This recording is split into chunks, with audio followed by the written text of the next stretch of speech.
Hello guys! Ito yung araw na bumili kami ng regalo para kay Papa. Dahil malapit na yung birthday niya, talagang pinag-ipunan namin to. At ito na, pauwi na kami. Yung bunso namin yung driver. Ayan, napakabigat niya. Na hirap talaga ako. At pagka-uwi namin, tamang usisa si ate sa binili namin. Chinik niya kung tama daw, baka daw kasi mali yung binili namin. Ayan, tamang tawanan, tamang kwentuhan lang. Tamang pag-uusap kung sinong magbabalot ng regalo na napakalaki. At ako nga ang napili nila sa pagbabalot ng regalo para kay Papa. O yan, tamang effort ako dyan. Laki-laki nyo, ha? At isa pa, may binalot pa kami na pamprank kay Papa.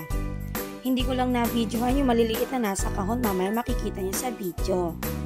At kinabukasan nga, ito na, papunta na kami kay Papa. Medyo late na kami niyan. Ayun na siya, nakaabang na. Siyempre, hindi magpapauli ang alak at ang kanyang cake. Ito na nga, nilabas na ng mami namin yung mga pagkain. Hindi na namin na-videohan ang iba pang mga pangyayari.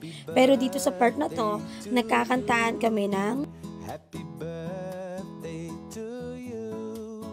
Happy birthday. At ito na nga yung unang box na ipinakita namin kay Papa.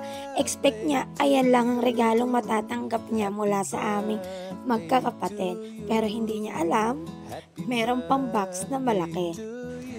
Sa 3 box na yan, tuwan-tuwa na sila. Ang laman lang niyang isang kaha, 15 pesos at isang sigarilyo. Sa part na to, wala siyang kaalam-alam na meron kaming ilalabas para sa kanya. At ito na nga, tamang chika pa ako sa mami ko na wala rin alam sa regalo namin kay Papa. Ibinaba na ng bunso ko at ito na ang nangyari. Gulat na gulat si Papa. Happy birthday.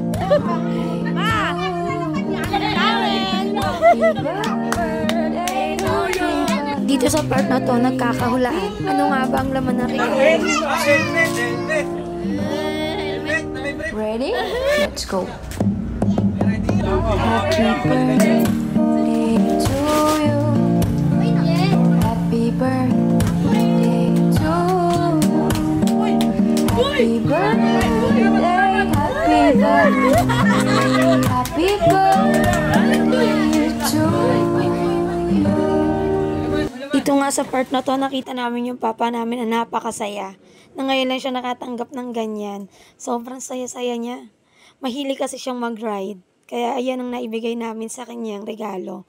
Ayan, tamang usisa pa ako. Ayan.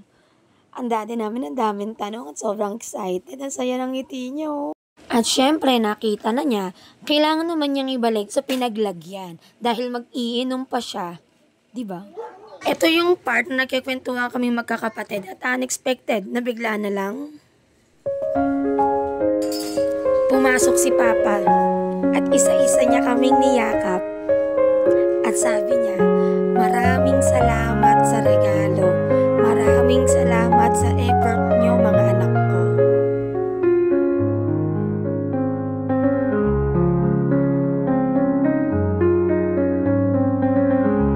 Ramdam naming magkakapatid na na-appreciate ng daddy namin yung regalo namin para sa kanya.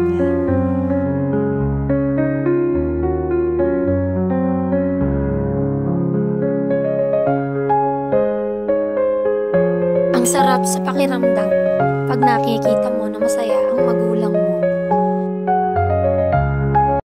Dito sa part na to, tamang usap na kami kung paano nangyari, paano naipuslit yung regalo sa loob ng bahay nila. At ang kasagot ko, yung isa kong kapatid na babae na nakaitim at yung boy namin na nakatayo sa may pintuan. Nakita naman namin na nag-enjoy si Papa, kaya nagpicture kami at uuwi na kami. Thank you for watching! Bye!